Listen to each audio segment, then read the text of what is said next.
domingo pasado empezamos una serie de predicaciones tituladas Preceptos del Reino de Dios. Indicamos que el cristianismo, como lo expresa el Nuevo Testamento, está equidistante del extremo del legalismo, que impone una serie de cosas, en muchos casos absurdas, y que yo soy de la opinión de que no pueden salir de una mente sana. Yo soy de la opinión de que el legalismo religioso es fruto de mentes con muchas dificultades, y no solamente individuos poco conocidos, pero uno puede identificar inclusive en lo que llaman padres de la iglesia posiciones que no pueden salir de una mente sana.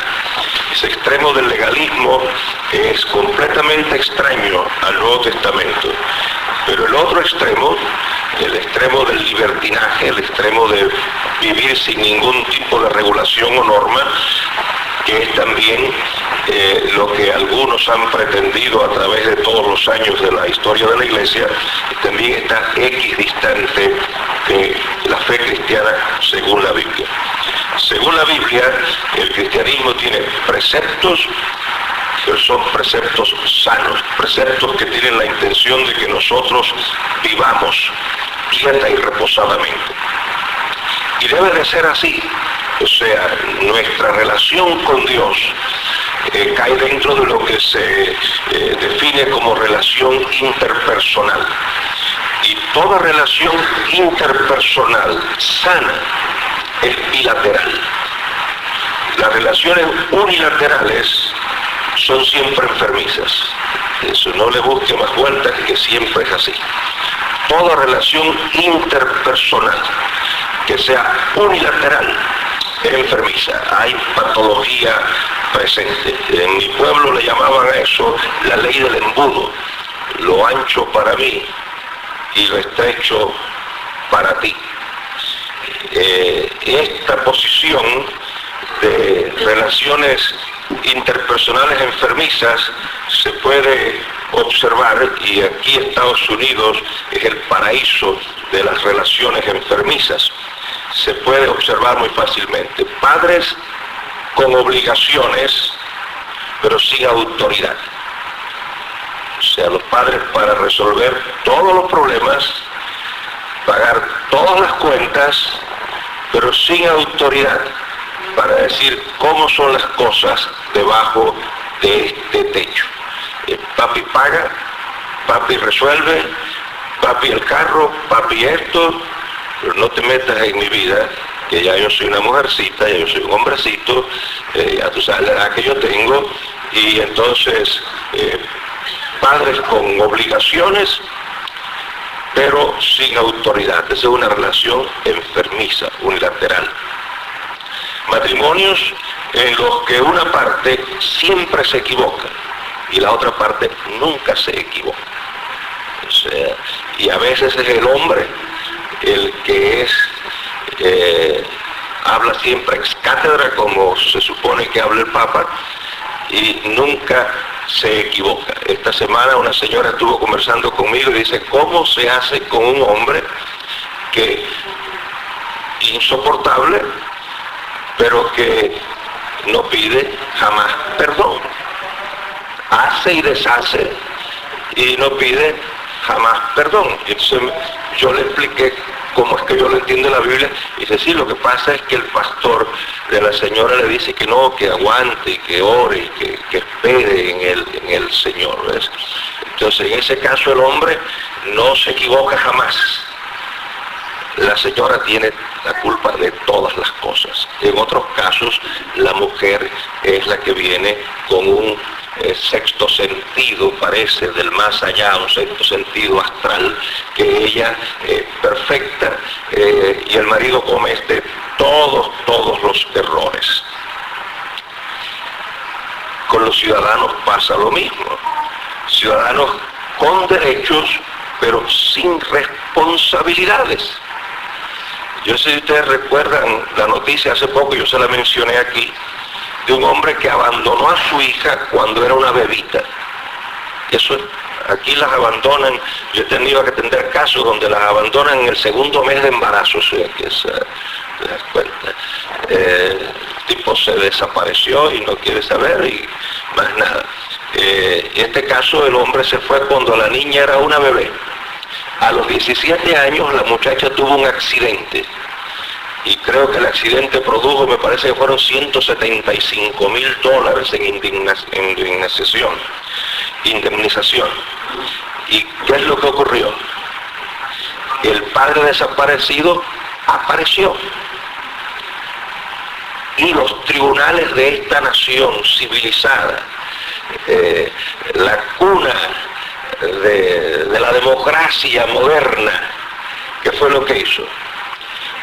Que dijo que él tenía el derecho a la mitad porque era el padre de la difunta. Y entonces la madre que la crió por 17 años le tuvo que dar la mitad del dinero al padre que tenía derecho de padre, pero jamás había tenido obligación de padre. ¿Será esa una relación enfermiza? ¿Será esta una nación enferma? Cuando establece unas relaciones tan unilaterales, derecho para todo, responsabilidad para nada. El cristianismo no es así. En el cristianismo nuestra relación con Dios es bilateral y en ambas partes hay derechos y en ambas partes hay obligaciones. Por ejemplo, cuando uno firma un contrato, los contratos legales, si están bien hechos o si están hechos dentro de lo que pudiéramos llamar orden, lo que pudiéramos llamar justicia, se supone que obliguen a las partes que lo firman. Hay lugares donde no es así, pero hay lugares donde las cosas todavía están peores que aquí. Pues una cosa tan sencilla como el pasaje de un avión, que mucha gente no sabe eso, porque yo he visto en los aeropuertos personas que se constituyen en víctimas de la aerolínea, y no es así. Cuando uno compra un pasaje de avión, un contrato que uno hace con la aerolínea. Uno se compromete a darle cierta cantidad de dinero y ellos se comprometen a ponerlo a uno en cierto lugar a cierta hora. No es cuando ellos quieren, ¿saben? Y hay ciertas cosas que uno reclama. Yo no recuerdo si les dije que una vez yo estaba en San Juan y la línea aérea que me iba a llevar a Atlanta, cuando yo vivía allí, se demoró. Y como que yo siempre cargo cosas, comidas sabrosas de los países donde voy, siempre que me las dejen traer, yo he averiguado en la aduana qué puedo traer y qué no puedo traer, y cómo lo puedo traer y cómo no se puede traer. O sea, yo me encanta traer, ¿no?, cosas de esas. Entonces sé cómo las puedo traer ya para que, desde que me quitaron una docena de huevos criollos que traía yo de Puerto Rico, y dije, más nunca me quitan a mí nada. Entonces yo averiguo y llamo a la aduana antes para saber qué es las últimas regulaciones. Y yo traía de Puerto Rico una comidita que a mí me fascina, me encanta. Y traía calientita, esos 2 horas de vuelo, más o menos de 2 horas, llegaba perfectamente bien. Pues entonces atrasaron el vuelo. Y lo atrasaron por 1 hora, bien. Lo atrasaron por 2 horas más, bien. Pero ya cuando lo atrasaron, iba a llegar a Atlanta a las 2 de la madrugada. Había gente llamando por teléfono, pagando ellos la llamada por teléfono a Chicago para decirle esto y lo otro.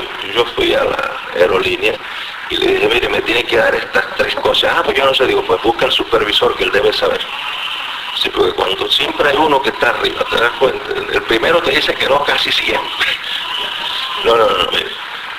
No, pero es que yo no sé si se puede. Bueno, como usted no lo sabe, llame al supervisor que él sí debe saber si se puede. Entonces cuando vino, y uno no pide limosna ni asustadito, usted cree bendito que no. Le digo, mire, me tiene que hacer 3 cosas. Número 1, me tiene que pagar una llamada a Atlanta de teléfono para avisar a mi familia. Número 2, me tiene que poner en un refrigerador esto, porque esto es una comida que si no la refrigero se me va a dañar. Y número 3, me tiene que tener un taxi en el aeropuerto de Atlanta para que me lleve a mi casa, porque a esta hora que yo voy a llegar, yo no voy a molestar a mi familia. Me dice, vaya a aquella caseta y llame por teléfono, deme acá que yo se lo guardo y el taxi lo va a esperar. Digo, no, el taxi va a esperar, usted me va a dar una copia de la comunicación que usted está mandando a Atlanta, porque cuando yo voy a Atlanta yo no quiero que me digan que no sabían o que sí sabían. Dice, sí señor, cómo no, con mucho gusto, y me dio un printout de la computadora. ¿Por qué? Porque yo les pago. Otra vez, en un problema que tuve con otra aerolínea, me dijeron, ay, que fue un error. Digo, yo no les pagué el pasaje para que cometieran errores. Yo les pagué el pasaje para que me dieran servicio. ¿Verdad que si yo me monto en el avión sin pagar, ustedes no me van a entrar?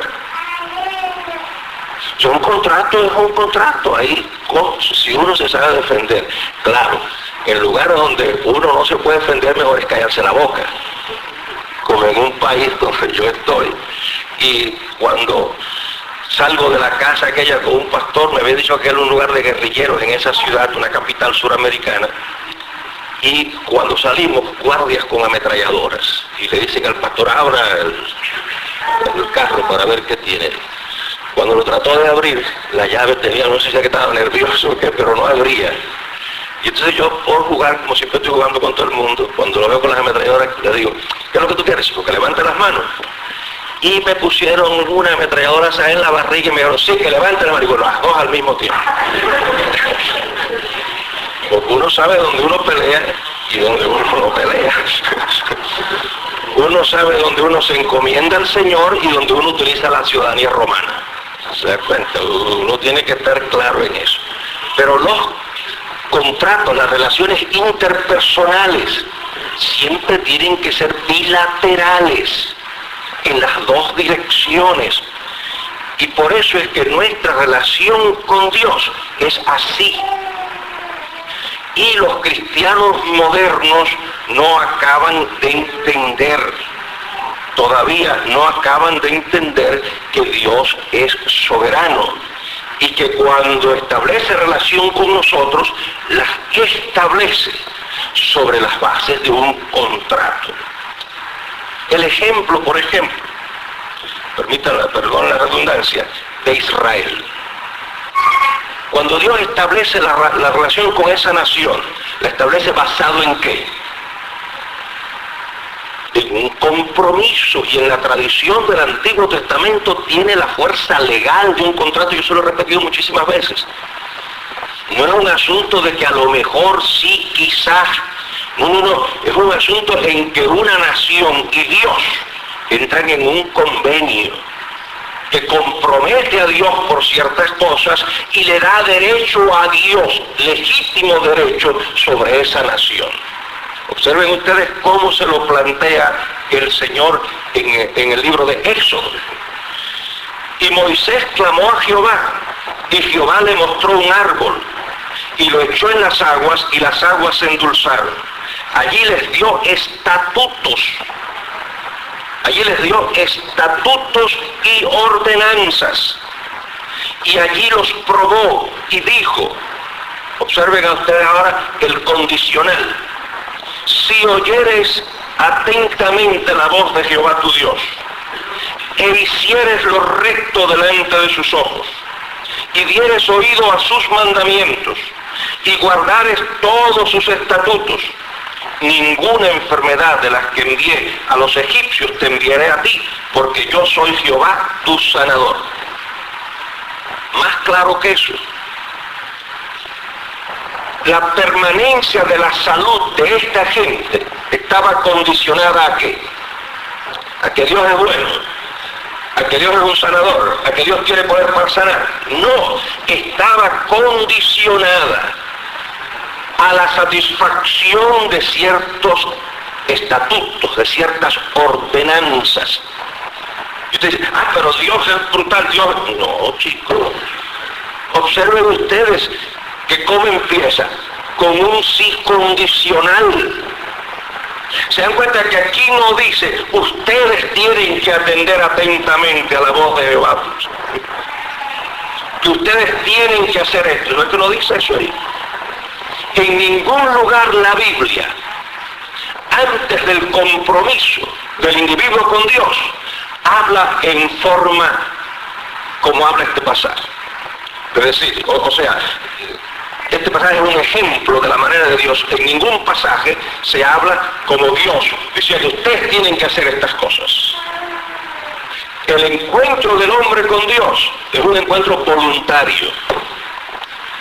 Y en algo voluntario no puede existir una orden, como las invitaciones. A mí me da mucha gracia porque hay personas que me dicen, fíjate, me mandaron esta invitación, tengo que ir. Digo, no, tú no tienes que ir. Dice, sí, pero es que me invitaron. Bueno, pues si te invitaron no tienes que ir. Porque si tienes que ir no te invitaron. Si tienes que ir, entonces como los voluntarios que Lili conseguía para el ejército dominicano. Lili fue un dictador que hubo en Santo Domingo. Y cuando el jefe del ejército le dijo que no se estaban reclutando muchachos, le dijo, yo te resuelvo eso. Y entonces le mandó un grupo y dice, ahí te mando 15 voluntarios y me devuelven la zona por si necesitas más. Una invitación, tengo que ir, pero no tienes que ir. Si es que me invitaron, pues si te invitaron no tienes que ir. Si tienes que ir es que te han ordenado a ir. Pero una invitación es para que yo diga sí o no. O no es invitación. Si es invitación yo digo sí o no. La relación con Dios a la salvación es una invitación. Dios nos invita a entrar en su familia. Y nosotros entramos o nos quedamos afuera. Y usted se fija la cantidad de gente que se queda afuera. Pero cuando usted entra, la invitación se acabó. Y de la puerta para adentro, Dios no invita, Dios ordena. Y el problema de algunos cristianos es que quieren estar adentro, pero que los sigan invitando. Y así no funciona. Cuando usted entra, le ordenan. Y usted decide, no quiere obedecer, ¿qué es lo que tiene que hacer? Sencillamente salir. O salirse, como dicen en algunos lugares. Ahora, por eso es que estamos hablando de preceptos. El otro ejemplo que ustedes pueden tener en la Biblia es cuando Cristo dice, el pan de los hijos no se le echa a los perrillos. ¿Qué es el requisito de ese pan? La relación de hijos. Por eso yo siempre les he explicado que la oración cristiana no es la oración de un mendigo. Cuando uno ora a su Padre, no ora desde lejos como oran los paganos, asustados, tratando de mover a Dios a misericordia. Cuando un cristiano ora a Dios, ora con el derecho de un hijo que habla con su padre. Y Dios tiene que responder con la obligación que tiene el padre con su hijo. Así es como es la Biblia. O sea, nosotros no tenemos que estar allí. No. Mucha de esa idea de la oración de herirse el cuerpo, eso es paganismo. La oración del Hijo de Dios es la oración que se produce en el reposo, en la certidumbre de que se habla con un Padre bueno. La idea de un Dios de esa cruel no es una idea bíblica. Ahora, así como nosotros tenemos derechos, Él da órdenes. Y hoy vamos a hablar de una orden que a lo mejor ustedes nunca la habían relacionado como orden. Estamos hablando de preceptos, de ordenanzas. Y yo les voy a hablar de por un ratito, que a lo mejor ustedes no habían relacionado esto con una orden. Hoy vamos a hablar del precepto del gozo. Y entonces usted va a decir, pero el gozo es un mandamiento, el gozo. El gozo es un mandamiento, no es una opción. O sea, en la fe cristiana, estar gozoso no es una opción. Estar gozoso es una obligación. Porque la Biblia lo presenta como una orden. Y lo presenta como una orden porque es una característica de la vida cristiana. Así como es la vida limpia. O sea, ser honesto no es opcional, ser honesto es una obligación cristiana. Por eso cuando a usted le hablan de cristianos mentirosos, ¿es mentiroso o es cristiano? No puede ser las dos cosas. Cuando ustedes dicen cristiano es mala paga o es cristiano, no puede ser las dos cosas. Cuando usted dice cristiano difamador, ¿es difamador o es cristiano? No se puede hacer las dos cosas. Eso tiene que ver con la vida limpia, con la honestidad. Y eso es un mandamiento. El gozo es otra característica de la fe cristiana en el mismo nivel que la honestidad. O sea, así como los cristianos están obligados a no fornicar, están obligados a tener gozo. Mandamiento, obsérvenlo. Vaya, observen cómo dice aquí, regocijaos en el Señor siempre. Otra vez os digo, regocijaos. Estad siempre gozosos. El gozo en la familia cristiana no es una opción. El gozo en la familia cristiana es un mandamiento. Y hay que cumplirlo como los otros mandamientos. El derecho a la tristeza crónica lo perdimos cuando aceptamos a Cristo. Cuando usted aceptó a Cristo, usted delega mucha de su libertad. O sea, antes de ser cristiano, usted se ceñía e iba donde quería. Ahora que es cristiano, otro lo sigue y le dice dónde tiene que ir. Cuando usted no es cristiano, usted tiene el derecho a vivir gloomy 24 horas al día, los 365 días del año. Ese es su derecho, estar bravo, estar disgustado, estar amargado, ese es su derecho. Yo siempre recuerdo, y algunos cubanos aquí que recuerdan ese tiempo, pero Alva Walker, al esposo de Luisa Walker. Alva, duque americano, bueno, fue misionero en África, cuando Tarzán y Juan andaban de rama en rama, o sea, y él mantenía, parece todavía, la rudeza esa de cazar búfalos en la selva. Y Alva era un tipo muy así directo. Y cuando hablaban de la gente que se entregaron al Señor, decía, la gente tiene derecho a irse para el infierno. Tan fácil como eso, en otras palabras. Él decía, el privilegio de la gente es irse para el infierno. Yo me quiero ir para el infierno, se acabó, voy para el infierno. Cuando tú eres cristiano tienes el derecho a estar triste. Estar triste 24 horas al día. Y a estar disgustado 24 horas al día. Y a no estar con gozo. Pero el derecho crónico a la tristeza, tú lo pierdes cuando aceptas a Cristo. Porque cuando aceptas a Cristo se te ordena a estar gozoso. Pero van a decir ustedes entonces, porque Gerardo no ha leído Santiago, que dice, ¿está alguno gozoso? ¿Está alguno triste? Ahora fíjense, yo sí lo he leído. Pero también ustedes han leído que el que es nacido de Dios no peca.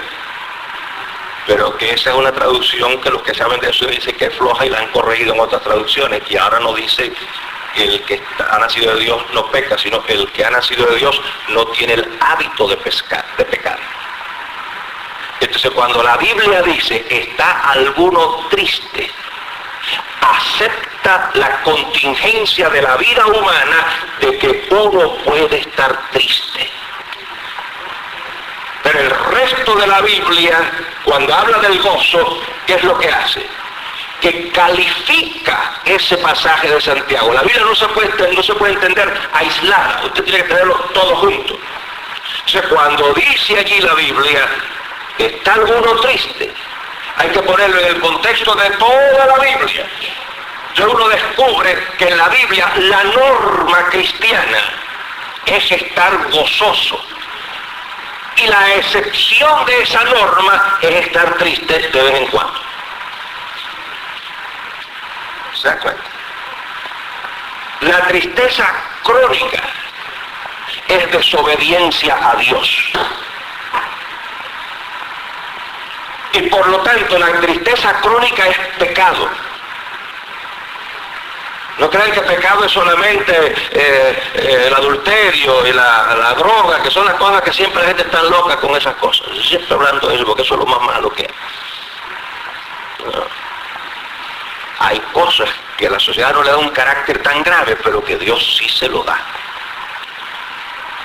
La tristeza crónica, a menos que se haya desarmado el cerebro de la persona o vaya hasta saber qué cosa ha ocurrido.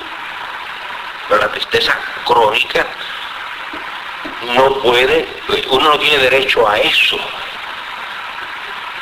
Y yo sé lo que es estar triste. Y yo sé lo que es estar deprimido. No solamente porque lo he estudiado. Yo sé cuántas cosas yo he leído de depresión y de gozo y de todas esas cosas. Y cuántas obras tengo de eso. Y trato de informarme. Pero yo no sé de eso solamente porque lo he leído. Lo sé porque lo he experimentado. Porque sé lo malo que es la noche oscura. Sé lo terrible que es sentir un vacío absoluto, como si todo se hubiese terminado ya. Yo sé de esas cosas. Pero esas cosas no pueden ser la norma. Esas cosas no pueden ser la norma. La tristeza crónica es un derecho que solamente tienen aquellos que no conocen a Dios.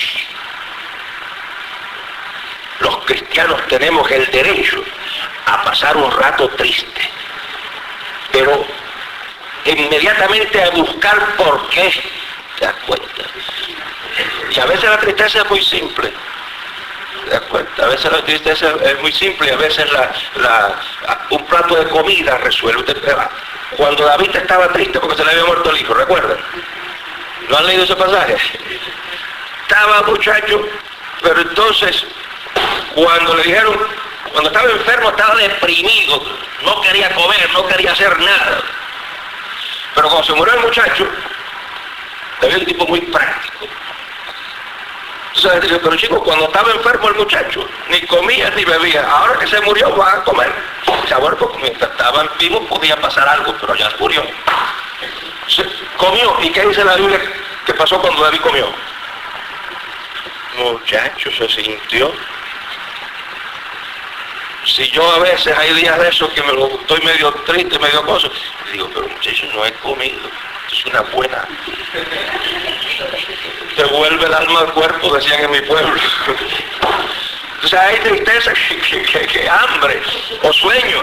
Yo tuve en el Instituto Bíblico en Cuba un profesor que me decía, mira Gerardo, te das una buena ducha y duermes un rato y recobras la victoria. En lugar de mandarme a orar o a leer la Biblia, me dijo, vete a darte una buena ducha. Una ducha caliente. En algunos casos tiene que ser fría, depende de qué es lo que está ocurriendo en la aula. A veces la ducha es caliente, a veces es fría, depende de qué cosa. Pero una buena ducha, muchachos, y un buen sueño, te das cuenta, devuélvela. Hay tristezas que son más complicadas, pero hay que buscar por qué. Porque lo natural no es que esté triste. Lo natural es que tenga gozo, y eso lo descubrieron inclusive los paganos.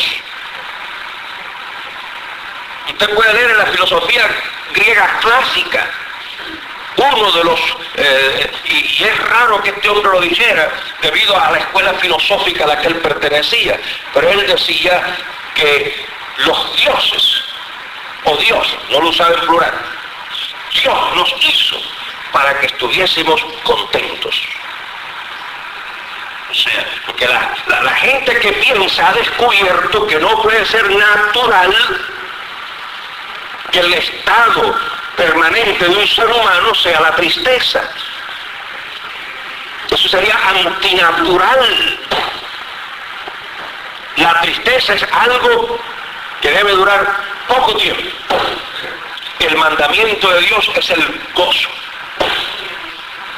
Pero, como todas las cosas de Dios, tienen su mecánica, tienen su dinámica. Uno puede ponerse contento artificialmente. Artificialmente se puede poner uno contento. Por eso que alguna gente usa drogas. ¿De acuerdo? ¿Por qué? Porque eso, la misma Biblia dice, el vino que alegra el corazón. ¿No dice eso la Biblia? El vino que alegra el corazón. Por eso ustedes saben que yo aprecio un buen vino, pero yo cuando estoy triste no pruebo nada que tenga alcohol. Cuando estoy luchando con un estado de tristeza, con un estado depresivo, me pueden ofrecer el vino que toma el rey, que vale 1,000 pesos la botella. Y te lo digo, bueno, guárdame un simple después, pero ahora. ¿Por qué? Cuando yo estudié, yo cogí unos cursos de salud mental hace muchos años, y estudié que el cerebro, como el cerebro no piensa, el cerebro sencillamente procesa información. Lo último que se sabe es que quien piensa es la mente, que nadie sabe dónde está. Que se supone que está en algún lugar del cerebro, pero que nadie la ha encontrado todavía. El cerebro procesa información, pero no piensa. Por lo tanto, al procesar la información, no hace juicios de valores. El cerebro es eminentemente lógico. No brega con bueno o malo. Entonces, un estado depresivo, un estado de tristeza, un trago de alcohol es un estimulante que te pone. Claro, si le metes mucho alcohol o si lo demoras, después tiene un efecto que es contrario. Después de una borrachera de esas, lo que viene es un estado depresivo. ¿Qué es lo que sucede? Que el cerebro entonces, tristeza, alcohol, euforia, aquí está, y así es como se engancha la gente. ¿Por qué? Por la combinación que hace el cerebro. Ahora, la tristeza en términos cristianos no se resuelve artificialmente.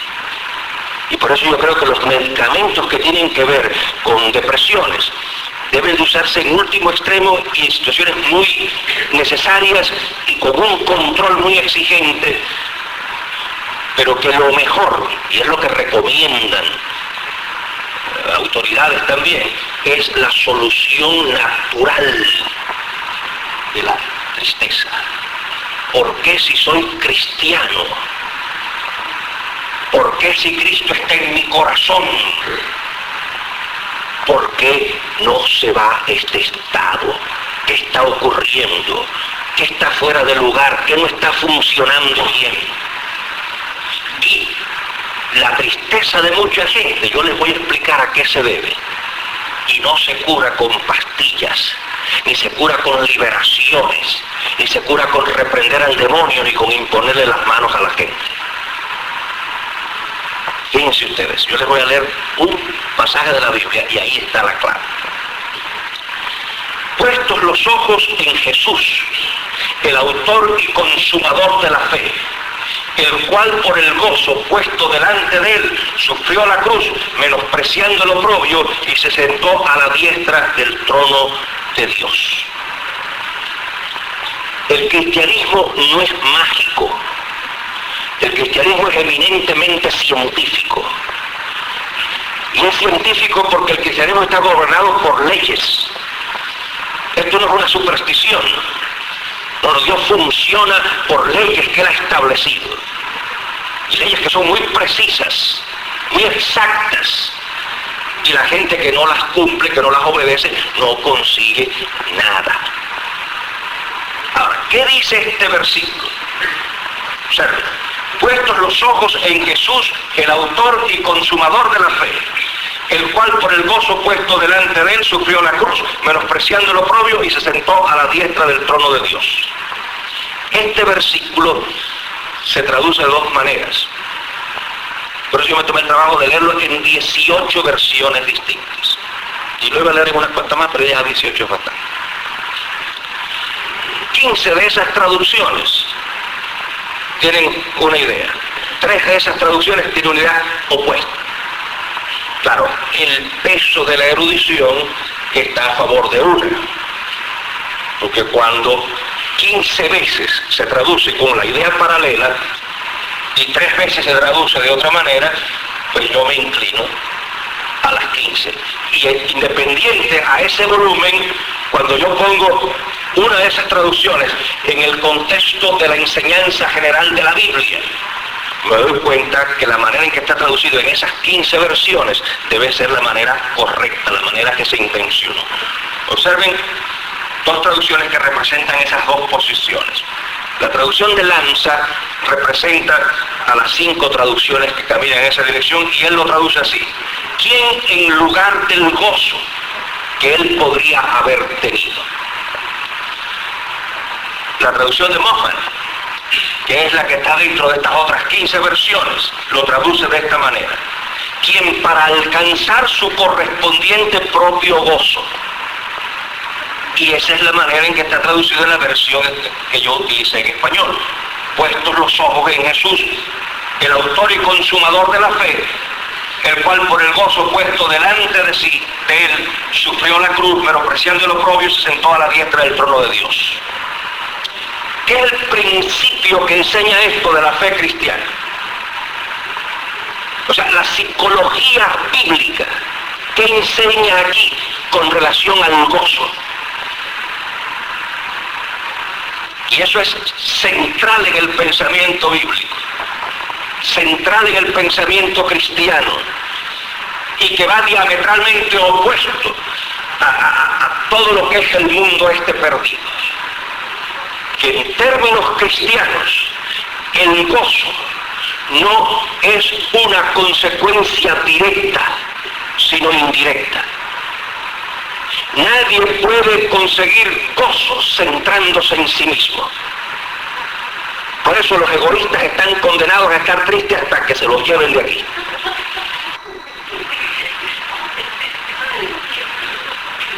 Porque egoísmo y gozo se excluyen recíprocamente, son antitéticos. Uno es la antítesis del otro. Todo tipo egoísta muere con la hiel regada por dentro del cuerpo, diría un boricua. Se le regó. Tengo un amigo que cuando había una dice: muchacho de Ávila, se le regó la hiel por dentro del cuerpo. Eso era, para este boricua amigo mío, pastor muy querido, ese era el grado superlativo de un tipo de eso amargado. El egoísta no puede tener gozo. El que piensa y vive en que me hagan bien, que me hagan favor, que me hagan esto, que me hagan lo otro, y el gusto mío siempre, y los sentimientos míos siempre, y el deseo mío siempre, y el que venga atrás que arre, ese tipo no puede tener gozo nunca, porque no puede tener gozo. Es imposible. Entonces, esta traducción, que a mí me gusta, que es la que creo que va de acuerdo, es: ¿quién para alcanzar su gozo sufrió la cruz? Hay otro que lo traduce así: anticipando el gozo que vendría después de su sufrimiento, sufrió la cruz. En otras palabras, cuando uno lo lee, si no lo entiende bien, podría parecer masoquista, porque ¿quién es el que puede experimentar gozo en el sufrimiento? Un enfermo mental. Un enfermo mental es el que experimenta gozo en el sufrimiento. No. Yo siempre quiero lo mejor que haya. ¿Te acuerdas? Yo voy por ahí, por esos países. Sí, yo he dormido en el piso, yo he dormido en hamaca en la selva, amarrando la hamaca entre 2 árboles. Y ahí, eso es lo que... Pero cuando voy a una casa, no hace mucho tiempo voy a un país, y uno de los pastores de la iglesia me va a buscar a la casa, al aeropuerto. Y cuando vamos para allá, pues, ¿dónde me vas? Pero no te vas a quedar en casa, mira, lo único. Entonces yo empecé a... Y ese lugar hace un calor de eso, pero de peligro. Y antes de llegar a la casa ya yo verifiqué si había aire acondicionado o no en el dormitorio, porque yo he dormido en lugares de esos sin aire acondicionado y es morirse. Entonces cuando llego no había, muchachos, pero como yo tengo mis conexiones en todos esos países, ¿tú entiendes? Yo siempre tengo como en el ejército plan A, plan B y plan C. No, yo soy cubano pero no soy bobo. Entonces llego Y cuando llego allí y me entra en la maleta al cuartito aquel muchacho, un horno. Entonces yo le dije, mira, yo tengo este notebook y las computadoras y el calor, muchacho, pero no se llevan. El peor enemigo, me han dicho, de una computadora es el calor. Tú te ofendes si yo me voy por una casa donde yo tengo aire acondicionado, porque tú entiendes, así puedo proteger mi equipo y eso. Como yo tengo confianza con él, sabía que lo de la computadora era más bien juego. Muchachos, ni desempaqueté. Lo que hice fue que almorcé porque tenían una olla de un ajiaco. Y dije, bueno, esto no está fuera del pacto. Me senté, me comí aquel, sudé como si estuviera en un baño turno. Y le dije, bueno, vámonos ahora para la casa esa. Porque yo no soy mártir ni nada de eso. Y cuando tú me pones a coger a mi calor y aire acondicionado, yo quiero aire acondicionado. Me pones a pasar hambre o a comer bien, yo quiero comer bien, ¿te das cuenta? En otras palabras, yo sí deseo todas esas cosas, pero, cuando tú piensas en ti solamente, cuando tú crees que la gente está obligada a dártelo todo, cuando tú no piensas en que hay otra gente a la que le duelen los callos, que hay otra gente que sufre, que hay otra gente que tiene deseos, y cuando tú estás tan centrado en tu mundo que tú no puedes enjugar una lágrima, que tú no puedes lavar un vaso que no sea el que tú ensuciaste, que tú no puedes ir a una casa donde hay una mujer enferma y lavarle los platos porque tú estás muy cansada de haber lavado los platos de tu casa. Cuando tú no le puedes hacer una sopa a alguien porque no tuviste casi ni tiempo para hacerte la tuya. Cuando tú no puedes mitigar el dolor ajeno, el tuyo muy difícil se va a mitigar. El gozo de Cristo lo consiguió no porque era hijo de Dios, sino porque él vio que invertirse en la humanidad, sufrir para que la gente gozara, era la fuente de su gozo. Y por el gozo que él anticipa en el servicio a la humanidad que le ocasionaría a él sufrimiento, pero el gozo vendría después. El gozo nunca es directo, por eso la gente que se emborracha para tener gozo, que usa droga, que se meten en una vida sexual absurda y licenciosa, porque piensan en el gozo de ellos. Esa gente no puede ser feliz. Un violador jamás puede tener gozo. ¿Por qué?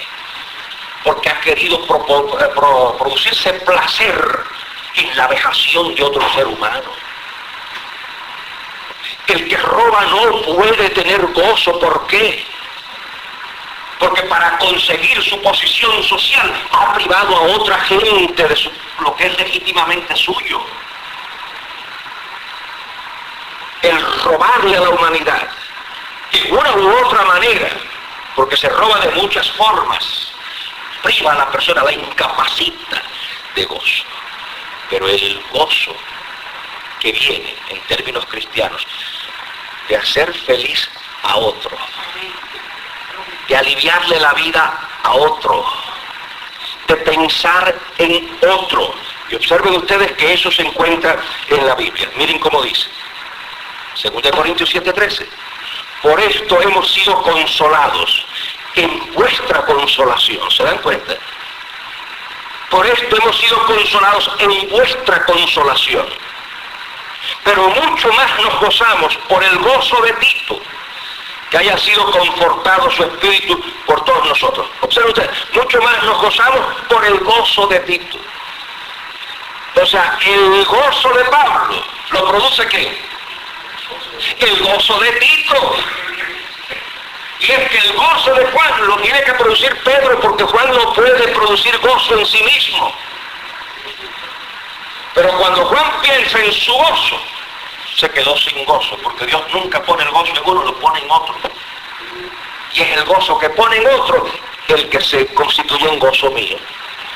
¿Se dan cuenta? Es fácil. Observen cómo dice, habéis oído que yo os he dicho. Y este es un pasaje que la gente no entiende, o pienso yo que mucha gente no entiende. habéis oído que os he dicho, voy y vengo a vosotros. Si me amarais, os habríais regocijado, porque he dicho que voy al Padre, porque el Padre mayor es que yo. Y esto, ustedes, déjenme decirlo con cuidado, porque ustedes son latinos casi todos. Y la cultura latina en esto es un desastre. Cristo está hablando de su muerte. Y sus discípulos se entristecieron. Y Cristo les dijo, si ustedes me amaran, se habrían gozado. Por lo tanto, yo soy de la opinión que la lamentación en muchos funerales es un acto de egoísmo. Que si uno es cristiano, eso es lo que dice Cristo aquí, y ustedes saben que yo estoy abierto a la crítica, cualquiera que tenga una experiencia diferente me invita, una tacita de café, un sanguchito, y usted me hace mi crítica. Me hace una su crítica. Y no hay problema con eso porque yo no hablo de cátedra, yo no soy un oráculo. Yo digo lo que en la mejor de mi comprensión es lo que la Biblia dice. Pero nunca he dicho a ustedes, Dios me dijo esto. Pero mi opinión de este pasaje es que Cristo dice, yo voy a morir, voy a estar con mi Padre, donde no me alcanza el dolor, no me alcanza la enfermedad, no me alcanza el imperio romano, no me alcanzan mis enemigos. Si ustedes me aman, tienen que gozarse porque saben a dónde yo voy. Yo creo que la lamentación tiene sentido cuando el que muere está perdido. Y entonces nuestra alma se desgarra porque lo que amamos se ha perdido. Pero cuando lo que amamos está en los brazos de Dios Todopoderoso, donde no hay más llanto ni más dolor, donde no hay más lágrimas ni más oscuridad, pero la cultura sin esperanza, la cultura sin fe, la cultura egoísta, que no está pensando en el bienestar del ser que ama, sino en el disfrute de ese ser que ama. Te quiero abrazar, te quiero tener a mi lado. ¿Eso es qué? En good Spanish, eso es egoísmo. Y el egoísmo y el gozo son incompatibles. Así es como yo lo entiendo. ¿Por qué hay tanta gente sin gozo? Porque son egocéntricos. Su mundo está centrado en ellos mismos. No me quieren, no me dan, no me hacen. Y tú quieres, y tú das, y tú haces. Eso es Biblia, hermanos. Pero bueno, vamos a concluir antes que se me duerma ninguno de ustedes. Dios ordena también el gozo. ¿Por qué? Porque el gozo es fuente de nuestro poder. Una persona triste, una persona está desarmada, y yo he estado así. O sea, yo sé de lo que les estoy diciendo, no porque me lo contaron. Cuando uno está melancólico, abatido, deprimido, triste, no tiene fuerza para nada. Vive por gravitación. Vive como un zombi. Vive por inercia. Está completamente drenado. ¿Qué es lo que dice la Biblia? Observen ustedes. Luego les dijo, y comer grosuras y beber vino dulce y enviar porciones a los que no tienen más nada preparado, porque día santo es a nuestro Señor. Oiga, si alguna gente lee que un día santo a nuestro Señor es ir comer grosuras, beber vino dulce y enviar porciones a los que no tienen, se escandalizan y creen que yo estoy leyendo de otro libro. ¿Te das cuenta? Creen que yo estoy leyendo de un libro de esos raros, pero esta es la Biblia, ¿saben? Porque día santo es a nuestro Señor, no os entristezcáis, porque el gozo de Jehová es vuestra fuerza. El gozo de Dios es vuestra fuerza, porque el gozo de Dios es la celebración de que me tiene en sus manos y de allí nadie me puede arrebatar. El gozo de Dios es la afirmación de que Él me ha salvado, porque la Biblia habla del gozo de la salvación. Y al yo afirmar que me ha salvado, al yo afirmar que su ángel acampa alrededor mío y me defiende, al yo afirmar que de sus manos nadie me puede arrebatar, al yo afirmar que ninguna autoridad tendría nadie contra mí si no se la diera mi Padre, esa es fuente de poder. Esa es fuente de fuerza. El gozo de Dios es nuestra fortaleza, bendito el Señor. Por eso yo creo que es apropiado que yo concluya diciéndoles que en los cristianos la norma es el gozo. La tristeza tiene que ser temporal. En los no cristianos es a la inversa. Observen cómo dice la Biblia. No sabes esto, que así fue siempre, desde el tiempo que fue puesto el hombre sobre la tierra, que la alegría de los malos es breve y el gozo del impío es por un momento. Esta es la Biblia. La Biblia que dice que el gozo de Dios es mi fortaleza. Dice que desde el principio, qué belleza, no sabes esto, que así fue siempre, desde el tiempo que fue puesto el hombre sobre la tierra, o sea, no ha sido de otra manera nunca, en ningún lugar, ni en United States, que hay tantas pastillas para ponerse contento, en ningún lugar, que el gozo, que la alegría de los malos es breve, y el gozo del impío por un momento. La norma cristiana es gozo y la excepción es tristeza. La norma de los perdidos, de los no cristianos, es tristeza y la excepción, un chin de alegría. ¿Qué son ustedes? ¿Cristianos o cristinos? Porque si son cristianos, Dios les ordena a ustedes y me ordena a mí que tengo que estar gozoso.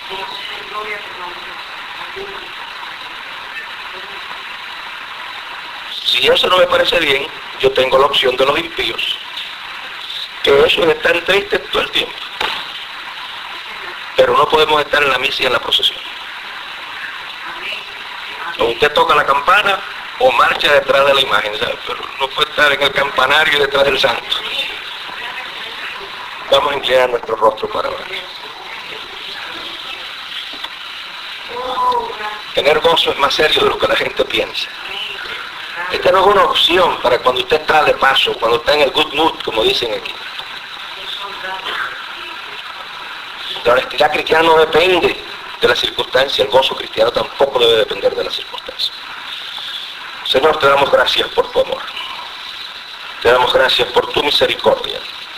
Te damos gracias por tu bondad. Ayúdanos a entender tu palabra. Ayúdanos a entender tus mandamientos, tus preceptos, tus ordenanzas. Glorifica tu nombre, Padre Celestial. Glorifica tu nombre. Queremos dar un momentito. Si alguien aquí todavía no ha dado su vida al Señor Jesucristo,